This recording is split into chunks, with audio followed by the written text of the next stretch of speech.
Maraming Christian, hindi po nag-i-struggle sa kakulangan ng vision. Naniniwala ko maraming Christians ang nag-i-struggle dahil kulang sa surrender. Lalo na po yung kultura natin na tinuruan po tayo na follow your dreams. Narinig nyo na po ba yan? Follow your dreams. Nakikita nyo yun sa mga ref, nakikita nyo yun sa mga jeep, nakikita nyo yun sa mga social media posts, naririnig nyo yun sa mga TED Talks, nakikita natin yan sa mga pop culture, sa mga branding and advertisement. Pero yung salitang follow your dreams, hindi ho biblical yan. Hindi po itinuro ng Biblia na sundan natin ang ating mga pangarap. Yan po ay cultural mantra. Nakasanayan na po natin. However, hindi natin maitatanggi na marami ho talagang tao, mas pinupurso nila yung pangarap nila kesa yung layunin ng Panginoon sa kanilang buhay. No wonder, marami pong mga tao today successful pero parang hindi nakakapagpahinga. Napansin niyo ho ba na maraming tao, they have the money, marami silang pera pero nawawalan ng meaning ang kanilang buhay. Oo, marami silang ginagawa, productive sila, but at the end of the day, their heart feels empty. Maraming mga Christians din in our generations today, parang paabante ng paabante yung career, pero paatras ng paatras yung calling. Something is wrong. Ang puso natin nangangarap, pero kailangan natin maunawaan at mapaalalahanan na ang buhay natin may purpose. Kung ang toothbrush nga may purpose, ikaw pa kaya? Kung ang ilaw nga may purpose, ikaw pa kaya? Ang toothbrush, ang purpose niya, ipanglinis ng ngipin. At least siya, alam niya ang purpose niya. Ikaw, ako, tayo kaya? Ano ba ang purpose natin? Ang purpose lang ba talaga natin magtrabaho ng magtrabaho araw-araw, kumain, matulog, tapos na? O may mas malalim na meaning ang buhay? Ang purpose ba natin, uminhale ng oxygen at mag-exhale ng carbon dioxide? At pagkatapos nun, tapos na, mamamatay tayo, mawawala tayo dito sa mundo, at pagkatapos nun, tapos na ang ating buhay. Nagkakaroon po ng problema kapag yung purpose natin at yung plano natin ay nagko-compete with each other. Pag yung plano mo sa buhay at yung purpose ng Panginoon nagkaroon ng pagbabangga, ibig sabihin, hindi alam kung sino ang dapat mauna, marami ang nagre-resulta sa burnout. Bakit na-burnout? Bakit ko sinabi na posibleng ma-burnout ang isang tao na hindi niya alam kung ano ang kanyang ipaprioritize? Because it's possible for us to dream outside God's design. Okay, let me repeat. It's possible for a Christian to dream outside God's design. But you can never fulfill your purpose outside of God. Okay? So pwede kang mangarap na labas sa disenyo ng Panginoon, pero hindi mo magagawa ang purpose ng Diyos kung tatanggalin mo siya sa iyong buhay. Bakit to? Ang pangarap nagbabago. Naalala ko, many years ago, na-share ko yan, nasa YouTube pa yata eh. Isa sa mga pangarap kong sasakyan, BMW. Pero nung nalaman ko yung presyo, e-bike lang, okay na pala ako. Kasi di ba, napansin nyo, ang pangarap nagbabago siya eh. Ang pangarap seasonal siya. Ang pangarap negotiable siya. At karaniwan ng mga pangarap natin ay powered by our desire. Anong ibig sabihin? Kumbaga, kaya ka nangangarap, nagdi-desire ka. Halimbawa, nagdi-desire kang yumaman. Nagdi-desire kang sumikat. Hindi ba sama ha? Nagdi-desire kang maging komportable. Nagdi-desire ka na yung mga anak mo makatapos ng pag-aaral. Nagdi-desire ka magkaroon ka ng influence at hindi lang ikaw ang nai-influence. Ganun ang pangarap eh. Usually, powered siya and motivated siya. Ito ang gusto ko. Pero ang purpose iba. Kung ang pangarap driven siya, ito ang gusto ko, ang purpose ina-assign. Ang purpose by design. Ibig sabihin ng ina-assign, hindi ikaw ang pumipili ng purpose mo. Sa pangarap, ikaw eh. Pero sa purpose, hindi ikaw pipili niyan. Ang pumipili ng purpose mo, yung lumikha sa'yo. So, posibleng ang pangarap mo yumaman, pero ang purpose mo maglingkod. Okay? Posibleng ang pangarap mo maging sikat, pero ang purpose mo maging steward, sumunod, to build other people, o dalhin ang ibang tao pabalik sa ating Panginoon. Kumbaga, sa pangarap, laging sinasagot yung tanong na, ano bang gusto kong mangyari sa buhay ko? Pangarap yan eh. Pero kapag purpose, bakit ba ako nilikha ng Diyos in the first place? Ano ba ang reason kung bakit ito nangyayari? A few months ago, I discussed a message about, I think that is our anniversary Sunday, I discussed about the value and the importance of a potter and a clay. You still remember that? Na si Lord, siya ang humuhulma sa atin at tayo naman ang kanyang clay. Balikan nga natin yung verse sa Isaiah chapter 64 verse 8. Ang sabi ng Biblia, yet you, Lord, our Father, Everybody read this with me. We are the clay. Sino yung we? Tayo. Tayo daw po ay putik. Tayo daw po ay clay. Pero sino ang pattern? Si Lord. Siya ang ibig sabihin ng pattern, siya yung naghuhulma doon sa clay. At dahil siya ang naghuhulma, ano sabi ng last part? We are all the work of your hand. Ibig sabihin, ganito lang kasimple, no?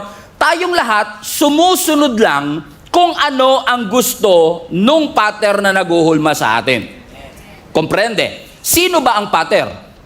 Si Lord. Sino ba ang clay? Tayo. So kapag ba inassign ka ng Diyos, ako ang pattern, ikaw ang clay, control ba yon? Hindi. Manipulation ba yon? Hindi. Binabalik ka lang sa disenyo mo. You are created to follow God's design. Halimbawa, yung clay ba magiging bowl o magiging cup? Sino magdi-decide? Yung pattern. Ibig sabihin, walang kaalam-alam ang clay, basta siya sunod lang siya ng sunod. Pag iniikot siyang gano'n, sunod lang siya ng sunod. So kapag sinabi ng pattern na, magiging bowl ka, ikaw magiging jar ka, ikaw magiging cup ka, wala siyang magagawa. Now, pwedeng mangarap yung clay. At sabihin niya, gusto kong maging espada. Yan. Halimbawa, yung clay sabi niya, habang inuulma siya, Sir, pwede ba akong maging espada? Pwede kang mangarap, pero nakadetermine pa rin yung future mo doon sa pattern mo. So, ibig sabihin, walang problema mangarap. Pwedeng mangarap ang clay na pwede siyang maging sword. Pero ang tanong, yung clay ba nakadesign para maging espada? No, hindi siya nakadesign para maging espada. Ang espada kayang mag-cut. Ang clay, hindi niya kaya yon. So, kahit anong effort ng clay, hindi niya magagawa yung bagay na hindi niya design. Sino sa inyo nangangarap makalipad? Sarap nun, di ba? Kung magkakaroon ka ng superpowers, isa sa mga superpower ko, Pastor, gusto kong makalipad ako. Pero ang tanong, pangarap mo makalipad, gusto mong makalipad, pero nakadesign ka ba para lumipad? Hindi. So kapag tinangka mong lumipad, hirap ka. Imposible pa nga eh. Tama, andyan pa ba kayo? Tama. Pero yung hirap ka, madali sa ibon. Kasi yung ibon, design talaga siya para lumipad. Meron na ba kayong nakitang ibon na nag-enroll sa flight school?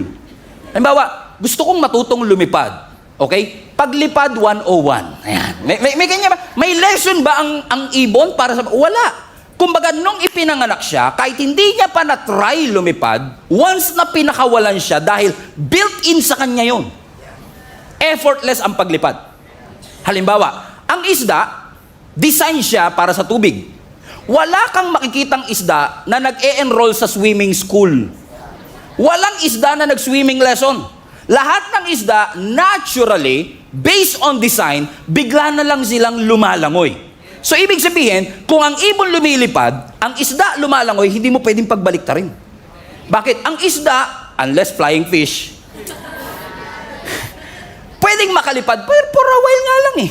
Pero yung ibon, hindi mo siya pwedeng palanguyin at hindi siya makaka-create ng hininga doon. Pero pagkapaliparan ng usapan at ibong ka, kayang-kaya ko yan. Pero kung palanguyan ang usapan at isda ka, walang problema. Bakit? You don't try to become what you already are. Hindi mo ini-effort na matutong lumangoy kung dinisenyo ka talaga ng Panginoon sa tubig. Naunawaan niyo sinasabi. Bakit? Depende sa design ng Diyos. That is why, kapag may design, ibig sabihin may designer. Napakalalim nun. Tama? Lahat ng design, ang may pakana niyan, yung designer. So kung tayo ay may design, ang tanong, sino ang designer ng buhay natin? Sino ang nag-design na para ka dito, si Pastor Stephen ay para dito, kasi yes, pwede mong turuan ang ibon para lumipad. Pero sa totoo lang, kahit hindi mo siya turuan, bigyan mo lang siya ng space, lilipad siya. Ang isda, hindi mo kailangan turuan lumangoy. Ilagay mo lang siya sa tubig, matututo siyang lumangoy. Bakit? Yun ang kanyang desire. Hindi siya kailangan mag-effort. And I realize one thing. Kaya maraming tao ngayon ang pagod, anxious, pressured, hindi dahil mahirap ang buhay. Kaya tayo pagod, kaya tayo pressured, kaya tayo anxious, kasi kumikilos tayo na labas sa design ng Diyos. At pag kumilos ka na labas sa design ng ating Panginoon, kahit mag-effort ka, kung hindi mo yung design, hindi mababago ang function mo. Kahit na mag-aral ang ibon lumangoy, kung hindi yun ang design niya, hindi siya makakahinga sa ilalim ng tubig. Kahit na ang isda, mag-aral pa siya ng 4 na taong kurso, kung paano siya lilipad, kung hindi niya design yun, hindi niya magagawa. At kahit anong pilit mo, anak, kahit anong pilit mo, kapatid, kung hindi ka dinesign ng Panginoon kumanta,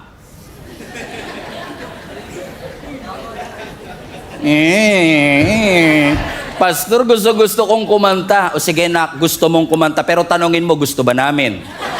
Yun muna ang tanong sa... Sabi mo sa katabi mo, wag mo na pilit. Sabi mo, parang hindi nyo sinabi Amen? Kasi, halimbawa, kung talagang hindi ka kumanta, pag nag-effort kang mag-aral, may improve ba performance mo? Yes, may improve ang performance mo, pero hindi mo marere-write ang design ng Panginoon sa iyo. Even though you try harder, you work harder, you train longer, you push deeper, you can never do what God has not designed for your life. Kaya kung maraming mga tao ngayon ang pagod, pressured, and anxious, not because life is hard, but because you are operating beyond God's design, posible kaya mga kapatid na maraming tao these days na pagod na pagod. May mga kalala ba kayong ganyan na pagod? And usually, pag may mga kilala tayong napapagod, ano ang usual temptation? I need to motivate this person. I need to challenge these people. Pero what if hindi talaga motivation ang kailangan niya? Kundi ang kailangan niya, alignment. Nawala siya sa design, kailangan mo siyang ibalik dun sa alignment. Ibalik siya. Saan ba talaga siya tinawag ng Panginoon? Kasi pag pinipilit mo, mapapagod ka talaga Amen ba mga kapatid? For example, sino sa inyo nag-exercise? Exercise, ganito yung exercise. Di familiar no? Pastor naman kasi December, ngayon talaga natin pag-uusapan yung exercise. Di ba pag nag-exercise kami, treadmill na tinatawag, no? Sa treadmill, tumatakbo ka dyan. Kahit gaano kabilis ang takbo mo, after 1 hour, nandun ka pa rin. Kahit pagpawisan ka, nandun ka pa rin. Bakit? Sweat doesn't guarantee progress. Sweat doesn't give you direction. Hindi porket pinagpawisan ka dahil sa effort mo, mabibigyan ka niya ng direksyon. Hindi porket pinagpawisan ka dahil sa effort mo, ay aabante ka na. Bakit? Hindi siya designed for that. Amen? Katulad natin, kahit anong training natin, kahit anong effort natin, nagwo-work lang ang training, nagwo-work lang ang effort kapag siya ay under sa design. Kilala niyo si Moses? Si Moses, ang calling ng Panginoon sa kanya, he's going to be a deliverer, a leader. Everybody say leader. Si Moses, magiging leader siya ng nation of Israel, but Moses ran away from leadership. He tried to run away. Now question, yung effort niya bang tumakbo doon sa pagtawag ng Diyos, nabago ba yung pagtawag ng Diyos? Hindi. Kahit anong takbo mo, kung nakadisenyo ka para doon, hindi mo matatakbuhan. Kahit na natatakot ka mawawalan ako ng kaibigan, natatakot ka mawawalan ako ng negosyo, natatakot ka mawawalan ako ng trabaho, kung yon ang design mo. Yung nakatayo sa harap nyo, takot din ako mawalan before.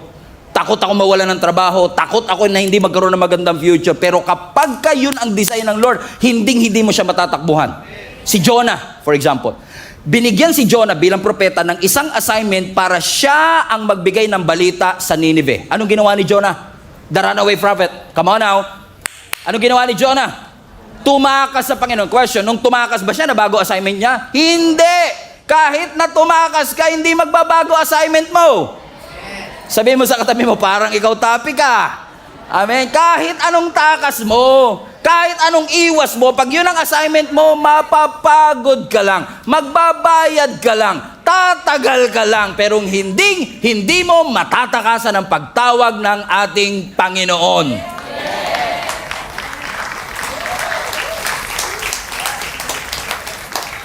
Kahit ikaw si Usain Bolt at ikaw ang may pinakamabilis sa pagtakbo, hindi mo mauunahan ng Diyos.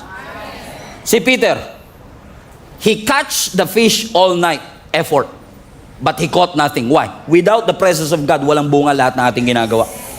Amen. Even if your effort can make you successful, only God's purpose will give you fulfillment. Samson. Si Samson, binigyan siya ng Panginoon ng mandato to be a deliverer. Siya ang gagamitin ng Lord to deliver the nation of Israel against the Philistine. Pero may ibang pangarap si Samson. May purpose siya. Anong purpose niya? Be a deliverer. Pero ano ang pangarap ni Samson? Gusto niya babae. Di si Samson, naghanap ng maraming babae. Kasi gusto niya pleasure. Pangarap niya maging lover boy. Na Samson the lover boy. May pagmamalaki naman kasi physically talagang malakas eh. Ang mga babae, impress sa kanya, pero yun ba ang purpose kung bakit siya pinalakas ng Panginoon? Para lumapit ang babae sa kanya? Hindi. Kaya siya pinalakas ng Panginoon para maging tagapagligtas. Hindi para ikulong ang iba sa kanyang pag-ibig at pagmamahal. Medyo corny yun, pero sige, tinawanan nyo naman. Pasok na rin. Amen? Bakit? Nangarap siya ng pleasure, nangarap siya ng admiration, nangarap siya na siya magkokontrol sa kanyang buhay. Binigyan ako ng Lord ng kakaibang lakas, pero gagamitin ko to sa iba. Ano nangyari? Alam natin ang sinabi ng storya, di ba? Judges chapter 13 hanggang 16. Ano sabi ng scripture? Nung ginupit ang buhok ni Samson, burst paid ba yan, sir? Burst paid pa yan. Burst paid pa rin to. Nung ginupit ang buhok ni Samson, ang sabi ng Bible, nawala sa kanya ang kanyang lakas. Pero ang question, nasa buhok ba talaga ang kanyang lakas? Hindi. Kasi, kaya siya nawala ng lakas, hindi dahil umiksi ang kanyang buhok, kundi dahil iniwanan siya ng presensya ng ating Panginoon. Bakit? Kakahabol niya ng gusto niya, nawala sa kamay niya yung tunay na kailangan niya. Presence of God. What good is it that you gain the whole world, but forfeited your own soul? What good is it na nakuha mo lahat ng magagandang bagay sa mundo? Nabili mo ang pinakamahal na kama, pero hindi ka pa rin makatulog. Ang dami-dami niyong pagkain, wala kang gana. Why? Because food doesn't guarantee appetite. A good bed doesn't guarantee a good sleep. Vacation doesn't guarantee rest. Lalo pag ikaw magbabayad, hindi ka talaga mapapahinga. Kasi maya't maya, pambayad. Sabi mo sa katabi mo, vacation pa more. Amen? Because he chased what he wants, he loses something that is important to him. And that is his calling, his purpose. And that is the presence of God. Ba't pa kasi ang Panginoon, Pastor, nakikialam pa sa mga plano ko sa buhay? Ba't hindi na lang tayo hayaan ng Diyos na mag-succeed using our own terms? Ba't pa kailangan ng Diyos makialam sa mga plano ko sa buhay? First things first, sino nagbigay ng hininga sa'yo? Kasi minsan, nakakalungkot minsan huwag kayo magalala, hindi kayo ibang location, taga ibang bansa. Kasi mga nandito ngayon, mga sobrang lapit nyo kay Lord, candidate kayo sa kanang kamay ni Lord. Sobrang bait ng buhay ninyo, na hindi kayo nagkakamali. Na minsan si Lord, ginagawa nating alternative. Yung parang, Lord, ito na schedule ko sa 2026, singit ka na lang kung kailan mo gusto. Hindi sinabi ng Bible, i-add mo si Lord sa schedule mo. Ang sabi ng Bible, seek Him first. Okay? And all these things. You have to understand something, mga kapatid, and I say this with love and humility. Life is more than just work. Ang buhay hindi puro trabaho lang. Hindi puro tulog lang. Ano kapag ang buhay mo puro trabaho pero walang meaning? Mapapagod ka. Kailangan lahat ng ginagawa natin may rason. Lahat ng ginagawa natin may meaning. Kasi pag may meaning ang isang bagay, na-appreciate mo. Pag may meaning ang isang bagay, may malalim na dahilan. At pag may malalim na dahilan, kahit pagod ka, ipahinga mo, babangon ka. Pero pag exhausted ka na, pag empty ka na, yun ang pinakadelikado sa lahat. Pag empty ka na, mahirap na yun eh. Kasi wala ka ng drive, wala ka ng soul, wala ka ng motivation that you forfeited your own soul. And don't think for a moment na kapag may hiningi ka sa Diyos at hindi niya binigay, sasabihin mo kaya hindi binigay ni Lord yun, baka masyadong malaki yung dreams ko. No, God is not intimidated with your big dreams. Walang pangarap ang tao na mas malaki pa sa ating Panginoon. Kahit yung pinakamalaking pangarap mo, maliit yan sa harapan ng Panginoon. Kung maliit lang pala, Pastor, ba't di binibigay ng Diyos? Hindi binibigay ng Diyos yan dahil masyadong malaki para sa Kanya. Hindi binibigay yan kasi masyado siyang maliit kung ikukumpara sa purpose mo. Sabihin mo sa katabi mo, don't settle for less. Anong ginagawa natin? Habol tayo ng habol sa mga pangarap natin. Napansin nyo ba yung pera kapag hinahabol nyo, lalong tumatakbo? Tuwan-tuwa ka, sabi mo, malapit na yung 13-month pay. Wala pang 13 hours. Ubus sa at least dumaan, Pastor. Kakahabol mo ng pangarap mo, mag-isa ka na lang. Sino magsusustain sa'yo pag nagsosolo ka kakatupad ng pangarap mo? Akala mo ba madaling to pa rin ang pangarap? Hindi madaling to pa rin ang pangarap. Kaya nga po siya pangarap eh. Hindi siya madaling to pa rin. So kung tutuparin mo siya mag-isa, pag kailangan mo ng tulong, sino tutulong sa'yo? Wala. Mag-isa ka. Sino magsusustain sa'yo ngayon? mag-isa ka din. Pero pag ang pinurso mo purpose, God is committed to have a responsibility for your future. So, hindi ikaw magsusustain sa sarili mo. Ang Diyos mismo ang magsusustain sa iyo. Amen? I did not do this in previous service and I've done this illustration a lot of times, but I will do it anyway. Okay? Kasi ang mga pastor naman paulit-ulit. If you have a Bible, open to Psalm 23 verse 6. Ang sabi ng scripture doon, blessings and mercy shall follow you all the days of your life, and you shall dwell in the house of the Lord forever. Blessings and mercy. Sino sa inyo gusto nyo ng blessing? Ulitin ko, sino sa inyo gusto nyo ng blessing? Sino sa inyo gusto nyo ng mercy? O dahil gusto mo ng blessing, hinabol mo. Gusto mo ng blessing, pinangarap mo. Pero yun ba ang design? Sabi ng Bible, blessings and mercy shall follow you. For example, si Jenny tawagin ko, pinakamaganda babae sa balat ng lupa.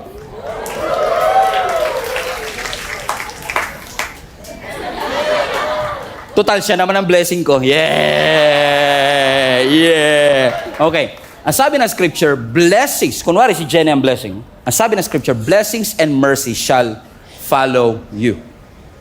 So as you pursue God, by design, blessing should, no effort, blessing should by design. Ano ang condition? Pursue God and blessings will follow you all the days of your life.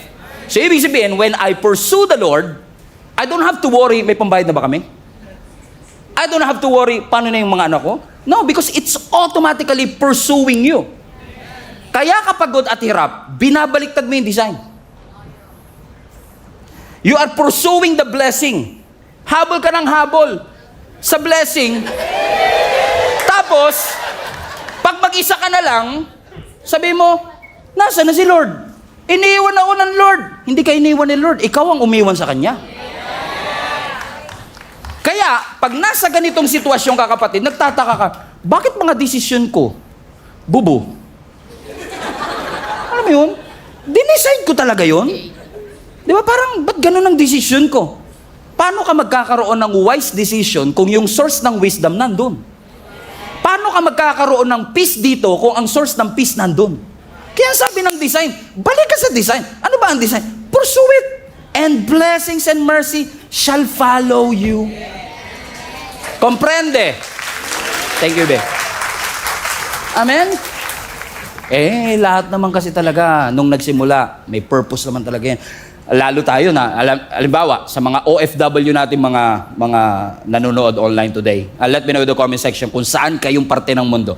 Just for us to have a clear picture of as to how many people have been working abroad. Maaaring may kakilala ka nagtatrabaho sa abroad. Especially kung Christian yung nagtatrabaho sa abroad. Bago yan umalis dito sa bansa, nanalangin niya kay Lord. Sabi niya, Lord, aproban niyo lang yung visa ko. Maglilingkod ako sa iyo hanggang wakas. Actually, Lord, para mapatunayan ko seryoso ko, yung kalahati ng sweldo ko. Yan, Lord, 50-50, Lord, kalahati ng sweldo ko, itutulong ko para sa construction ng Gia Kamanaba Worship Hall. Ibig sabihin, karamihan ng umalis, missionary. May mission. Tama? Pagdating. Napalitan yung mission ng paano ko aasenso. Yon. Hindi masamang umasenso. Hindi masama. Ako nga, ina-advocate ko. Ipanalangin, di ba? Almost every week, pinagpe-pray ko, umasenso business ninyo. Walang problema sa pag-asenso. Pero ang problema kasi, 2 years ka na ron, 2 years ka na ron, okay. 2 years ka na ron, pero imbis na yung calling mo nag-upgrade, appliance mo nag-upgrade. Hindi ba sama na ma-upgrade ng tulad kayo, kakabili nyo lang ng oven this week dahil sa bonus nyo eh. Bumili kayo ng rep na 2-door. Diba? Walang problema. Pero teka lang, ano ba talaga ang purpose? Ba't mo siya pinag-pray in the first place? Hindi ko kasi nung nangako ka naman kay Lord, wala naman ako dun eh. Kaya ikaw lang naman yung nangako. Hindi kita pinilit na mangako kay Lord. Ikaw ang nangako kay Lord. Sabi mo, Lord, ibibigay ko ang buhay ko sa iyo. Kaso, pagdating doon, nakalimutan mo na yung assignment mo. Nakalimutan mo na ang purpose mo, why you are there in the first place. Kaya parang dati, hindi kayo taga-ibang church to, no? Kaya parang sila sabi mo, Lord, gamitin mo ko, Lord, gamitin mo ko. Nung meron ka na ng mga pangarap mo, Lord, i-maintain mo to, Lord, i-maintain mo to. Pero where was God when you are planning for all of these things? Was not even included. For example, dito sa church, may mga sitwasyon dito na minsan magtataka ka talaga. Talagang totoo yung love is blind eh. Alam niyo ibig sabihin? Pag kinilig talaga, hindi na nakikinig. May kilala ba kayong gano'n? Yung pag kinilig na, wala nang kinig-kinig yan. Tuloy yan, tuloy, di ba? So, dito, talagang minsan alam mo yung mga red flag na, alam mo na di ba, may problema, yung ganyan. Pero minsan, pag in love ka, di mo napapansin yun. Kaya kailangan mo ng mga kaibigan na magsasabi sa'yo na, hinay-hinay ka, pag-pray mong mabuti yan. Pero ano mangyayari? Dahil mahal na mahal mo, hindi ka makikinig. E tituloy ka, bam, mahal mo eh. After 6 months, nag-break kayo. Niloko ka. Aroy. Aray mo. Bakit ko sinabing aray mo? Kasi pag nasaktan na broken heart, yung nakalimutang leader, babalikan. Pastor, heartbroken ako. Kung ako yon, ang sarap sabihin, nung kinilig ka, di ako kasama. Tapos ngayong heartbroken ka, sasama mo ako. Bahala ka dyan. Bakit? Minsan tayo, pag nagpaplano, may sarili tayong mundo, pero pag may problema, Lord, nasan ka? Yun ang problema. Yan ang problema. Tignan mo katabi mo, duguan na eh. O naalala nyo po noon, marami sa inyo dito, dati kayo nanonood sa live stream. Dumaan ang video ng Gia Kamanaba. Kaya napanood ninyo, one day sinabi nyo, ay may simbahan pala doon sa Caloocan, aatin ako. No, naalala nyo pa nung hindi ka pa umaatin dito in person, nanonood ka ng live stream. Kada post share, pam. Kada may post, pupusuan mo yan, pam. At kahit online yung service, nanonood ka lang online ha, yung puso mo present na present. Present eh. Tapos nakaating ka in person. Present ka na ngayon in the flesh, pero absent naman yung commitment. Something is wrong. Napansin nyo? May nagbabago eh. Question, nagbago ba sa service natin? Sunday pa rin naman tayo. Walang nagbago sa service. Ibig sabihin, walang nagbago through the years. Ay, meron pala. Yung priority mo. Nagbago. Nakalimutan na natin. Sabi ng Bible, seek first His kingdom and His righteousness, and all these things shall be added unto you. Alam niyo, ina-expect ko na yung message na to, hindi amenable. At pwedeng sasabihin nila, Pastor, minsan ka na nga lang nandito. Yan pa yung message mo. Pero tatay niyo ako eh. Responsibility kong paalalahanan kayo na meron kayong layunin at meron kayong purpose sa inyong buhay. Naalala mo nung hindi ka pa naglilingkod kay Lord, sabi mo, Lord, kahit anong role, sige Lord, bibigay ko. Tapos nung may role na, masyado naman demanding tong role na to. Lord, kahit saang ministry, nung nasa ministry na, matagal pa ba yan? Because somewhere along the way, nakalimutan natin na kapag naglingkod, may sakripisyo. Nakalimutan natin. Akala natin comfortable lahat. Akala natin mabait ang lahat. Naalala mo dati, hindi ka uma-absent sa church. Hindi ka uma-absent. Sabi mo, pag God first. Di ba, naalala mo yun? Sabi mo, sarado ang tindahan pag Sunday. Kasi para kay Lord to. Outing, di ko mag-outing.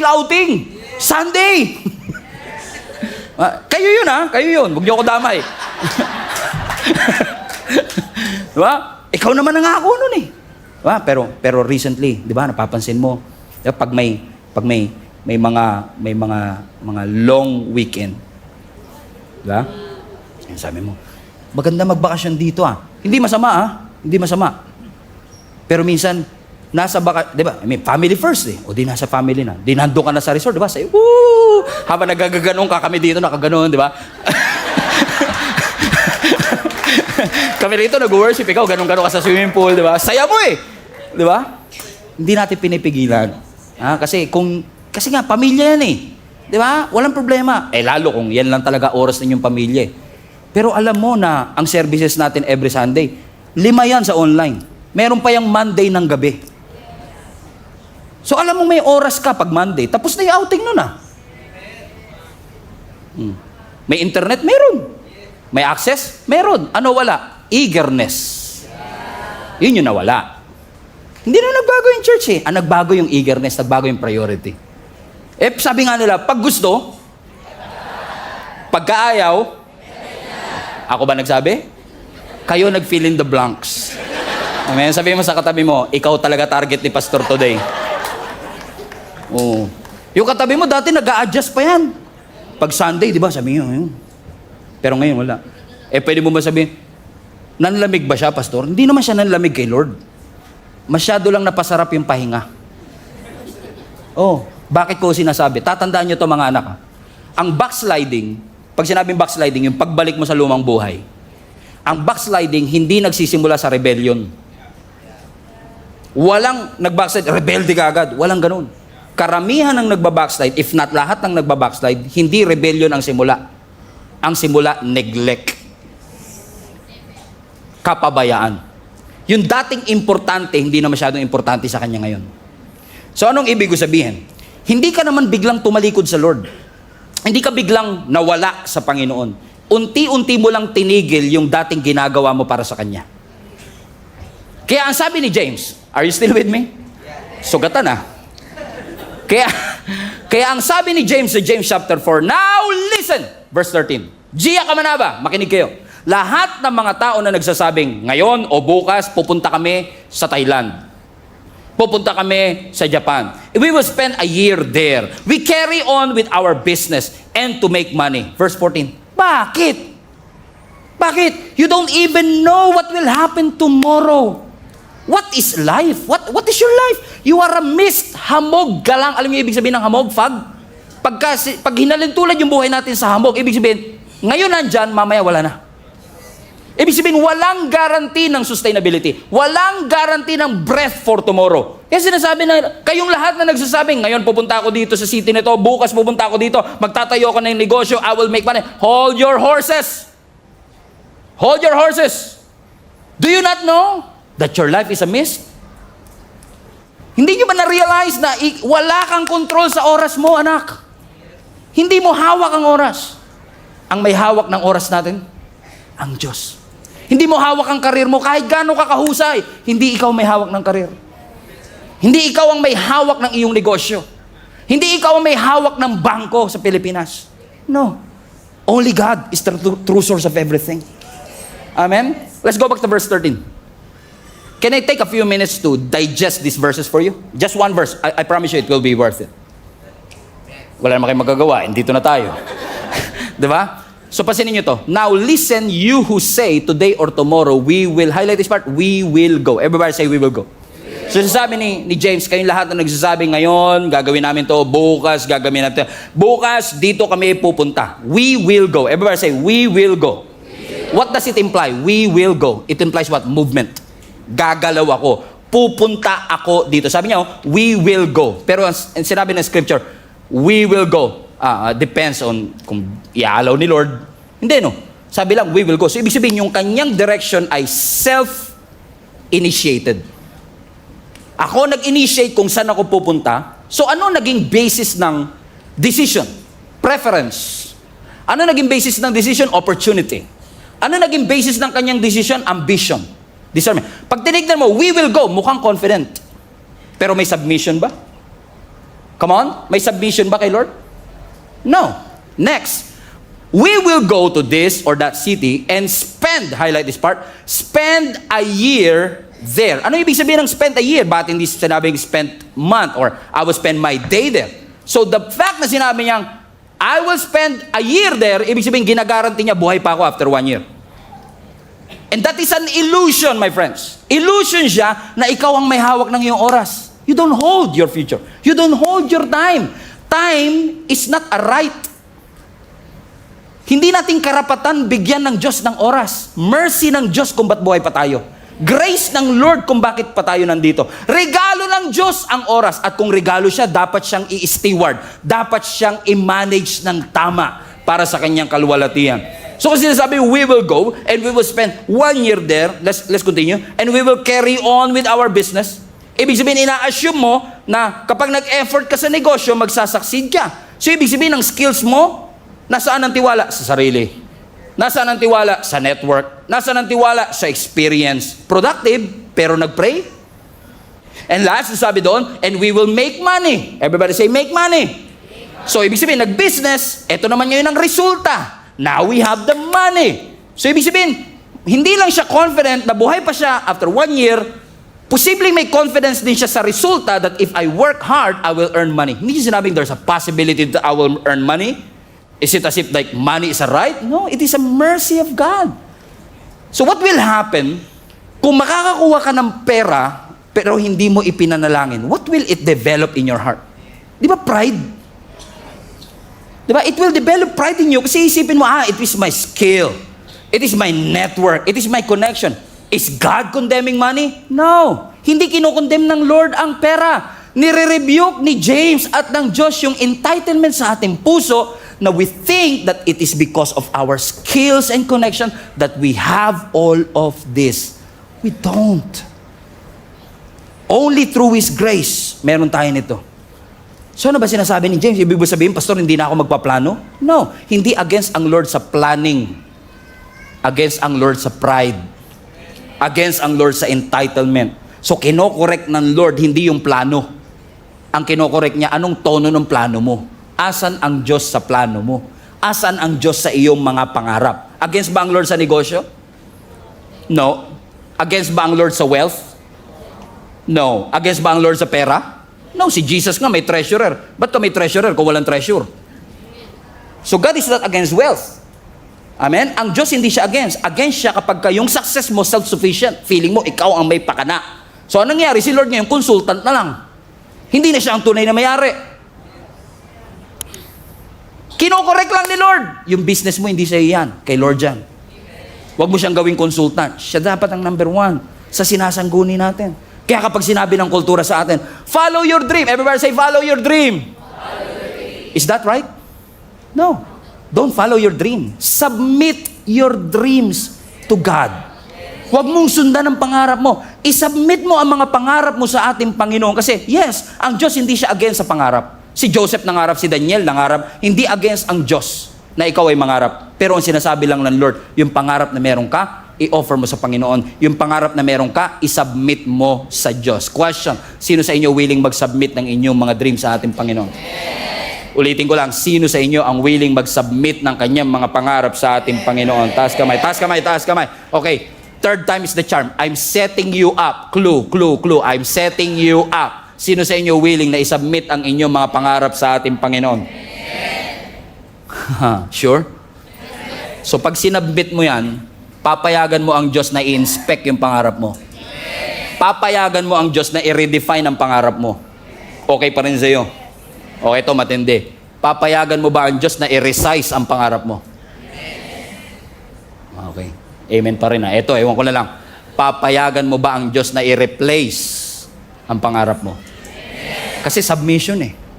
Ibig sabihin, siya talaga ang masusunod. Kaya sabi ng Proverbs chapter 19, many are the plans in a person's heart, but it is the Lord's purpose that prevails. Many are the plans in a person's heart, but it is the Lord's purpose that will prevail. Maraming plano yung katabi mo para sa 2026. Nagpaplano na yan magpakasal. Kahit wala pang jowa. Hibang. Boyfriend muna bago kasal, mabir. Joke lang. Nagpaplano tayo para sa 2026. Kaya sabi ng scripture, many are the plans in a person's heart, but it is the Lord's purpose that will prevail. Look at the screen. Look at the screen. Look at the verse. Look at the contrast. Plan, purpose. There is a plan, there is a purpose. Pero hindi lang yung plan and purpose ang contrast. Pati yung dami may contrast. Sabi ng Bible, many are the plans, but we only have one purpose. Now naman, many are the plans in man's heart, but it is the Lord's purpose that will prevail. Anong ibig sabihin ng contrast na ito? Look at the screen again. Highlight that part, plan. Yung plans na yan is actually from the Hebrew word machshaboth. Okay, everybody say machshaboth. Now, hindi lang to basta nagplano ka. Pag sinabi mong machshaboth, ibig sabihin nun, inisip mo siya. Nag-strategize ka na. Kinalculate mo na. Kumbaga, hindi pa dumarating, calculated mo na by the age of 30. Ganyan. Nagpaplano ka na. Hindi masama. Pero yung sinasabi dito, marami tayong mga calculations na yung puso natin naging pabrika ng napakaraming options na meron ka. Pero, ang sabi ng scripture, marami ka bang makshaboth in your heart, but it is the Lord's purpose. Ano yung purpose sa Hebrew word? Etsa. Matraffic dyan ngayon. Amen? Marami ka mang makshaboth, but it is the Lord Etsa that will prevail. Anong difference? Ang makshaboth, maraming thoughts, maraming strategy, maraming calculation, but it is the Lord's purpose that will remain. It is the Lord's purpose that will stand. It is the Lord's purpose that will outlast you. It will outlast. So listen, church. Based on that context, balik na yung verse 13 na. So, listen, church. Kayo na nagsasabi na, today and tomorrow, highlight everything. We will go. We'll spend a year. We'll carry on a business.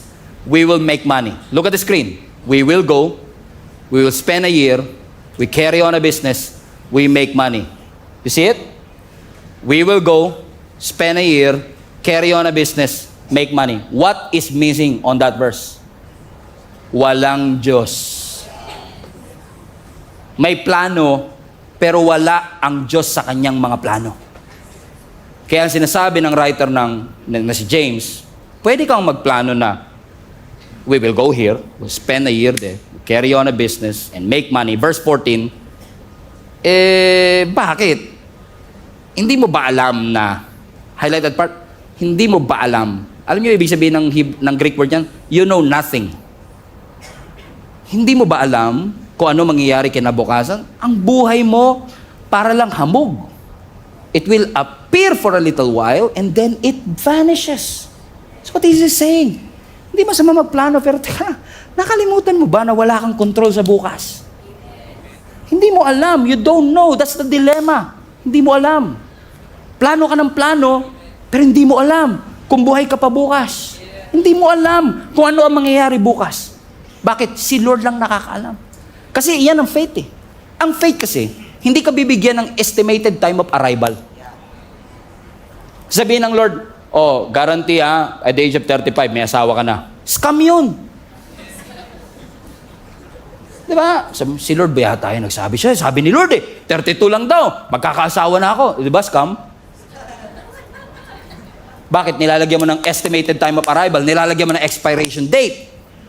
Pero ang Diyos hindi nagbibigay ng ETA. Ang Diyos nagbibigay ng direksyon. By this season, ito gagawin mo. That's the difference. Can you show the picture, please? Anong difference ng compass tsaka ng Google Maps?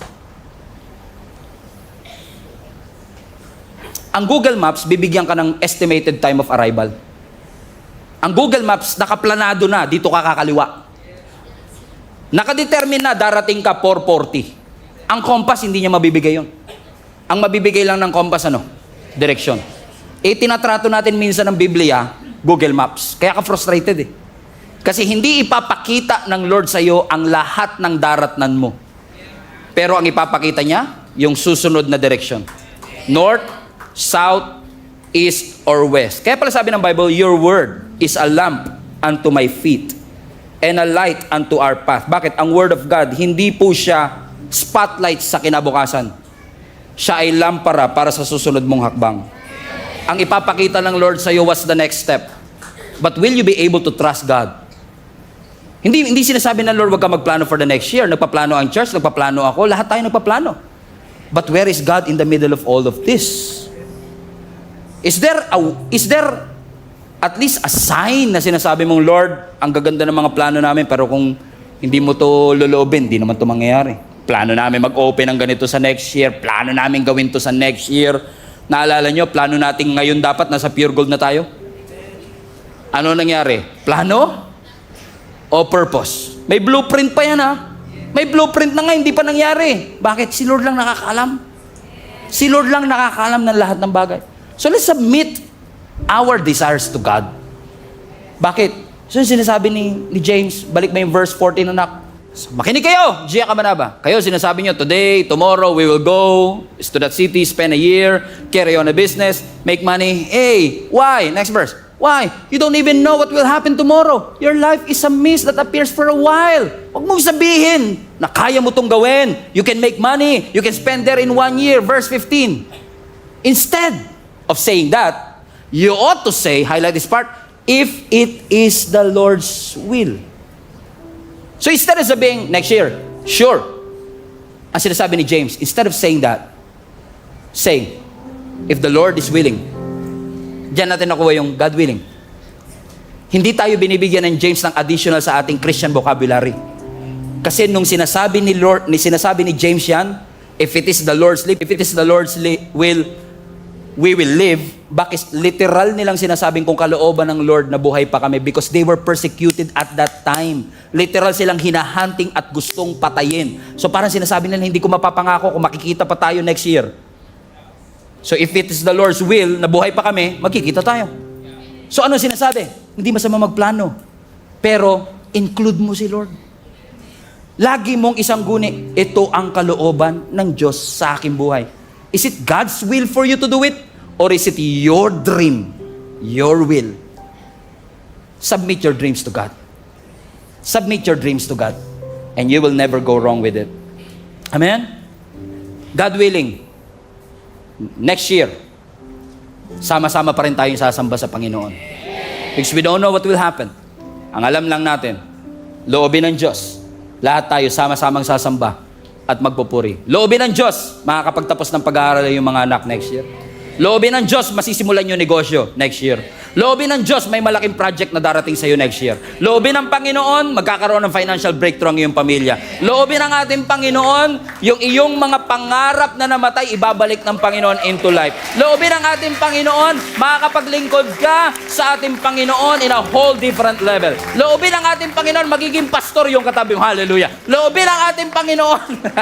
Amen. Loobin ng ating Panginoon, ang ating simbahan will continue to grow like never before. Loobin ng ating Panginoon, may pagkain pa rin tayo sa ating hapagkainan. Loobin ng ating Panginoon, walang magkakasakit sa atin sa linggong ito. Loobin ng ating Panginoon, may mga gagaling sa cancer. Loobin ng ating Panginoon, tinaningan ka na ng doktor, pero ang Diyos will heal and sustain you. God, if the Lord will it will happen.